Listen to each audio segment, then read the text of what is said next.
Olá, a paz do Senhor Jesus. Seja muito bem-vindo ao seu programa Teologia Viva. Estamos estudando a declaração de fé das Assembleias de Deus e no episódio de hoje estudaremos o capítulo 17 sobre a lei.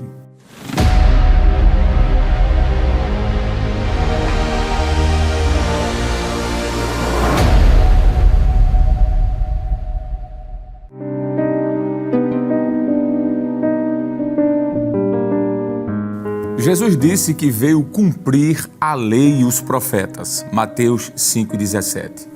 O verbo grego para cumprir é plerô, que significa cumprir, completar, encher. O Antigo Testamento também contém instruções e doutrinas sobre Deus, o mundo e a salvação. Mas sua revelação ela é parcial. A manifestação do Filho de Deus tornou explícito o que antes estava implícito. E assim, o Senhor completou a revelação, conforme Hebreus capítulo 1, versículo 1 e 2. Jesus ele iniciou o seu ministério terreno dizendo: o tempo está cumprido. Marcos 1, verso 14 e 15. Diversas vezes encontramos no Novo Testamento a declaração como: isso aconteceu para que se cumprisse a Escritura. João 19:36. Ou a fraseologia similar, principalmente no Evangelho de Mateus, como Mateus capítulo 1, versículo 22, capítulo 2, 17 e 19 e ainda capítulo 4, versículo 14. Dentre outras citações, claro. As profecias, elas se cumpriram em Cristo.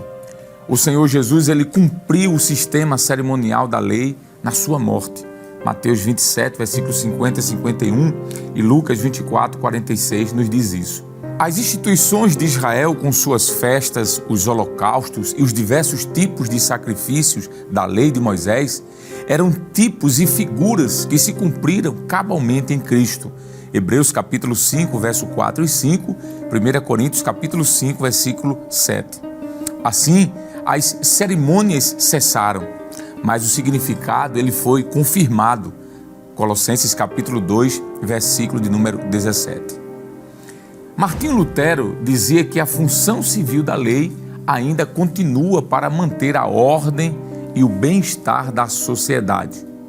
Segundo Martin Lloyd Jones, Jesus ele cumpriu também o sistema jurídico da lei. Com sua morte, ele, Jesus, transferiu os privilégios de Israel para a igreja. Êxodo capítulo 10, versos 6 e 7, conforme 1 Pedro capítulo 2, versículo 9 e 10. Jesus ele disse às autoridades judaicas que o reino de Deus vos será tirado e será dado a uma nação que dê os seus frutos. Mateus 21 e 43. Com isso, Israel deixou de ser um estado teocrático.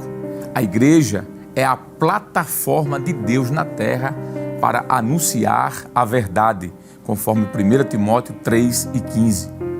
Os 10 mandamentos são representados pelos 2 grandes mandamentos: amar a Deus acima de todas as coisas e ao próximo como a nós mesmos, conforme Marcos capítulo 12, versículo 28 a 33. Na verdade, toda a lei e os profetas nisso se resumem, conforme Mateus 22 e 40. Trata-se de uma combinação de 2 passagens da lei, que está em Deuteronômio capítulo 6, verso 4 e 5 e Levítico 19, 18. São preceitos que foram resgatados na nova aliança e, de certa forma, adaptados à graça, de modo que a igreja segue a lei de Cristo, a lei do amor e não mais o sistema mosaico. Romanos 6 e 14, também 13, verso 9 e 10 e Gálatas 5, versículo 18. O Senhor Jesus cumpriu todos esses mandamentos durante a sua vida terrena. A lei de Deus, no presente, diz respeito a todo o Pentateuco e não apenas aos 10 mandamentos, pois o Decálogo é parte da lei de Deus. A lei de Moisés não consiste apenas no compêndio religioso, pois trata de profecias, histórias, registros genealógicos e cronológicos, regulamentos, ritos, cerimônias, exortações morais, civis e cerimoniais, como também sacerdotes, sacrifícios, ofertas, festas e o próprio tabernáculo. Há nela a base e a estrutura social e política do Estado, por exemplo. É inegável a sua contribuição na legislação de todos os povos da terra. Daí a sua influência no Estado e na Igreja. Há uma corrente de interpretação que ensina ser o decálogo a lei moral, enquanto a parte da legislação mosaica que trata das cerimônias, de sacrifícios e das festas religiosas, entre outras coisas, é chamada de lei cerimonial. Esse pensamento não nos parece muito bom, é inconsistente, inclusive, pois não é o ensino bíblico. Nem os judeus jamais dividiram a sua lei em moral e cerimonial. O que de fato existe são preceitos morais, cerimoniais e civis, mas a lei é uma só. É chamada de lei do Senhor porque veio de Deus, e de lei de Moisés porque foi ele o mediador entre Deus e Israel, conforme Neemias capítulo 10, versículo 29. Ambos os termos aparecem alternadamente na Bíblia, como em Neemias capítulo 8, versículo 1, 2, 8 e o versículo 18, e também em Lucas capítulo 2, verso 22 e 23. A lei de Deus é todo o Pentateuco, como falamos. Trata-se de um livro e não meramente das palavras escritas em tábuas de pedra. Josué 24, 26 e Neemias 8, verso 8 e 18. Isso precisa ficar muito claro porque certos grupos sectários argumentam: você guarda a lei de Deus? Isso por causa do sábado e também por transmitir a falsa ideia de que a lei de Deus se restringe apenas aos 10 mandamentos. Se eles guardam a lei de Deus, precisam observar os seus 613 preceitos. Do contrário, estão sob maldição, conforme está em Gálatas 3 e 10. Desde o princípio do mundo, todos sabem o que é imoral, como, por exemplo, matar, adulterar, furtar, dizer falso testemunho, desonrar pai e mãe. Pois Deus, Ele colocou a sua lei no coração e na mente de todos os seres humanos desde o início. Romanos capítulo 1, versículo 19 e 20. Eram princípios éticos e não um código de lei apenas. As 10 proposições, elas agora foram colocadas em formas de lei como código e entregues a Israel por intermédio de Moisés. Vejamos o que nos diz então a declaração de fé das Assembleias de Deus sobre a lei. Vejamos. Cremos, professamos e ensinamos que a lei de Moisés ou lei do Senhor é de origem divina. As expressões lei de Deus, lei do Senhor e lei de Moisés dizem respeito a uma mesma coisa. Neemias 10, 29, Lucas 2, 22 e 23. A lei de Moisés é o mais importante código de leis da antiguidade por sua santidade, por seu caráter espiritual e por sua autoridade divina. A lei é santa e o mandamento santo, justo e bom. A lei é espiritual. Romanos 7, 12 e verso 14. Ela foi dada por Deus aos israelitas por meio de Moisés, o grande legislador do povo hebreu. Porque a lei foi dada por Moisés, João 1 e 17. Sua grandeza, porém, vai além de tudo isso, pois nela Deus esboça o plano da redenção humana em Cristo. Porque o fim da lei é Cristo para a justiça de todo aquele que crê. Romanos 10 e verso 4. A lei, ela é constituída de 5 livros: Gênesis, Êxodo, Levítico, Números e Deuteronômio. Seus preceitos jurídicos e suas narrativas históricas são de natureza profética, com significados espirituais, profundos e também aplicações teológicas no Novo Testamento. Vejamos mais uma vez o que nos diz a declaração de fé das Assembleias de Deus sobre os preceitos morais, cerimoniais e civis. As chamadas lei moral, lei cerimonial e lei civil são, na verdade, três partes de uma mesma lei que o Senhor Jesus já cumpriu na sua totalidade. Não cuideis que vim destruir a lei ou os profetas. Não vim abrogar, mas cumprir. Mateus 7, 5 e 17. A declaração de fé das Assembleias de Deus ainda nos apresenta de forma didaticamente esses preceitos e de forma separadamente podemos citar.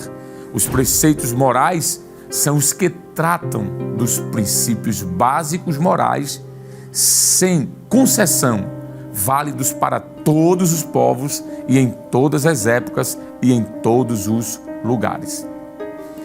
A lei cerimonial é a parte que trata das festividades religiosas, do sistema de sacrifício e da adoração no santuário, dos alimentos limpos e imundos e das instruções sobre a pureza ritual, entre outros preceitos. A lei civil diz respeito à responsabilidade do israelita como cidadão. Eram regulamentos jurídicos e instruções que regiam a nação de Israel. Essa visão tripartida da lei é didática e surgiu na Idade Média. Todos esses tipos de preceitos aparecem na Bíblia como a lei de Moisés, porém, sem classificação específica. Tudo é a lei de Moisés. Notemos agora o que nos diz a declaração de fé das Assembleias de Deus sobre a função da lei. A lei é chamada de Torá no Antigo Testamento hebraico e pelos judeus ainda hoje. O termo Torá basicamente significa instrução, ensino, lei.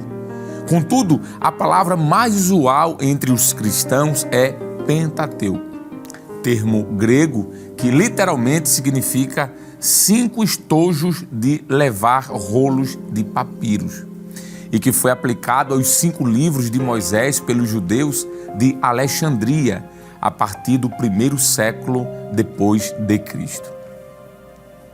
A lei ela foi dada por Moisés aos filhos de Israel no Monte Sinai como instrução de Deus para o seu povo, Israel, e também como um guia para o bem-estar de toda a nação. Esta é, pois, a lei que Moisés propôs aos filhos de Israel. Isso está escrito em Deuteronômio 4:44. Temos na lei de Moisés a base e a estrutura social e política do Estado de Israel. O papel dos profetas do Antigo Testamento como porta-vozes de Deus era como um intérprete dessa lei. Era o de conscientizar o povo de seu compromisso assumido no Monte Sinai, colocando em prática a aliança feita com os seus antepassados. A formação social e cultural de Israel e a sua grande influência entre todos os povos da terra devem-se à pregação e aos escritos destes profetas que o cristianismo difundiu por todo o mundo.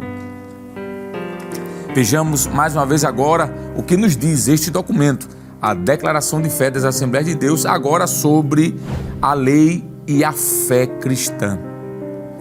A lei não salva, nem é essa a sua função. Ninguém é justificado pelas obras da lei. O homem não é justificado pelas obras da lei. Gálatas 2:16.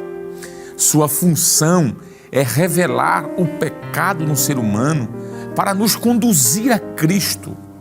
A lei nos serviu de aio para nos conduzir a Cristo, para que pela fé fôssemos justificados. Gálatas 3:24.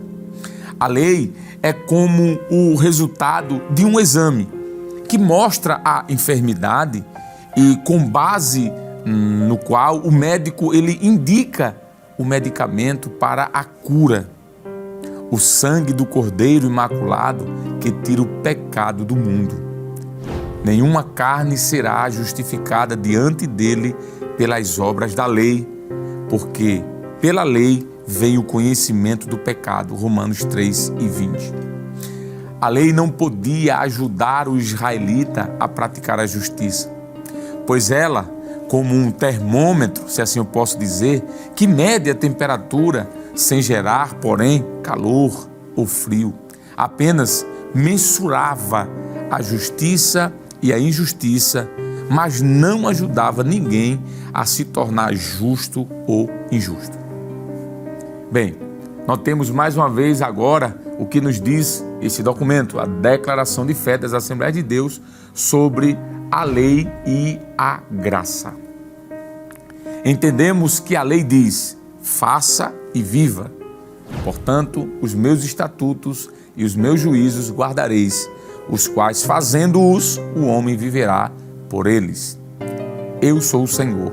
Levítico 18, verso 5. A graça de Deus, no entanto, diz: viva e faça. Porque pela graça sois salvos por meio da fé, e isso não vem de vós, é dom de Deus, não vem das obras para que ninguém se glorie, porque somos feitura sua, criados em Cristo Jesus, para as boas obras, as quais Deus preparou para que andássemos nelas. Efésios 2, verso 8 a 10. Não estamos debaixo da lei, mas debaixo da graça, porque o pecado não terá domínio sobre vós, pois não estáis debaixo da lei, mas debaixo da graça. Romanos 6:14. Isso significa que não somos controlados pela lei, mas sim pela graça de Deus. Mas, se sois guiados pelo Espírito, não estáis debaixo da lei. Gálatas 5:18. Nossa obediência não é mais ao estilo da lei escrita. Agora, estamos livres para servir a Deus na direção do Espírito Santo. Estamos livres da lei, pois morremos para aquilo em que estávamos retidos, para que sirvamos em novidade de espírito e não na velhice da letra. Romanos 7, verso 6. Apesar de estarmos libertos da lei, essa liberdade significa que estamos livres para servir e não para pecar. Pois que pecaremos porque não estamos debaixo da lei, mas debaixo da graça? De modo nenhum. Romanos 6:15. Pois agora somos servos de Cristo e não da lei. Assim sendo, servimos a Jesus e somos guiados pelo Espírito na obediência. Por esta razão, os cristãos estão debaixo da graça e não debaixo da lei. Romanos 6:14, Gálatas 3, do 23 ao 25. A lei, ela não tem domínio sobre nós. Romanos 7, verso do 1 ao 4. Percebamos então, mais uma vez, o que nos diz esse documento, a Declaração de Fé das Assembleias de Deus, agora sobre a transitoriedade da lei. O Senhor Jesus, ele cumpriu toda a lei, os preceitos morais, cerimoniais e civis.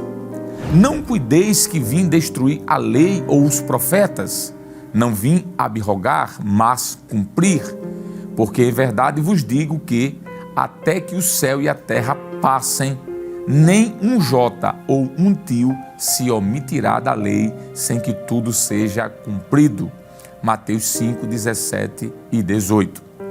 A lei, ela durará enquanto durar o universo. Mas Jesus a cumpriu para efetuar uma mudança.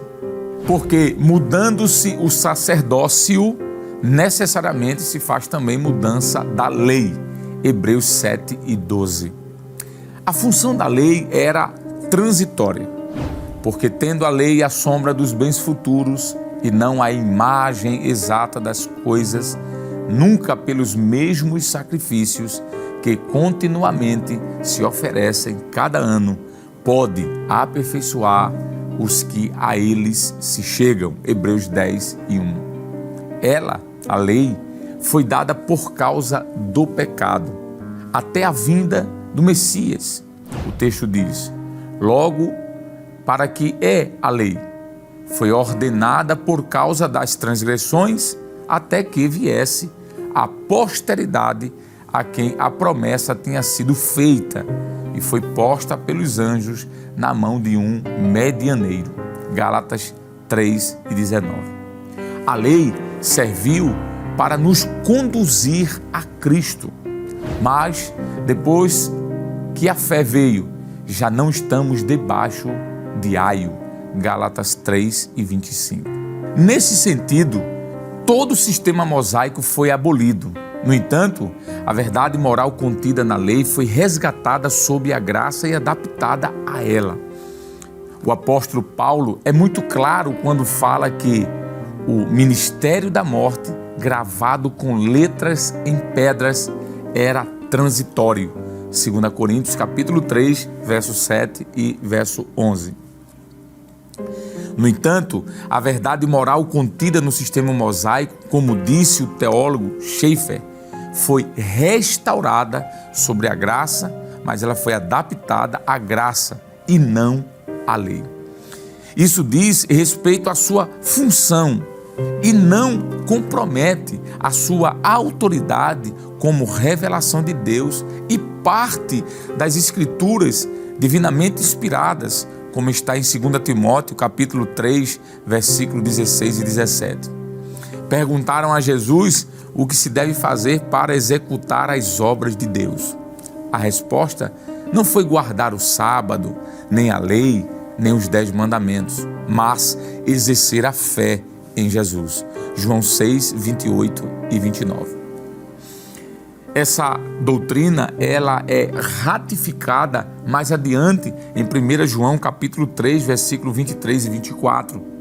Jesus falou diversas vezes sobre o novo mandamento, a lei de Cristo, o amor operado pelo Espírito Santo na vida cristã, conforme João 13, 34, 14, verso 15 e ainda verso 21 e também capítulo 15, versículo 10. O Senhor Jesus não incluiu o sistema mosaico na grande comissão. Ele disse para guardar todas as coisas que eu vos tenho mandado. Mateus 28 e 20. O mandamento de Cristo é a fé nele, é a lei do amor, conforme Romanos 13, verso 10 e Gálatas 5, 14, e não a letra da lei. Quem ama a Cristo tem a lei do Espírito em seu coração. A antiga aliança caracterizava-se pela revelação da vontade de Deus, resumida na lei mosaica, uma revelação que, com frequência, falhavam em observar.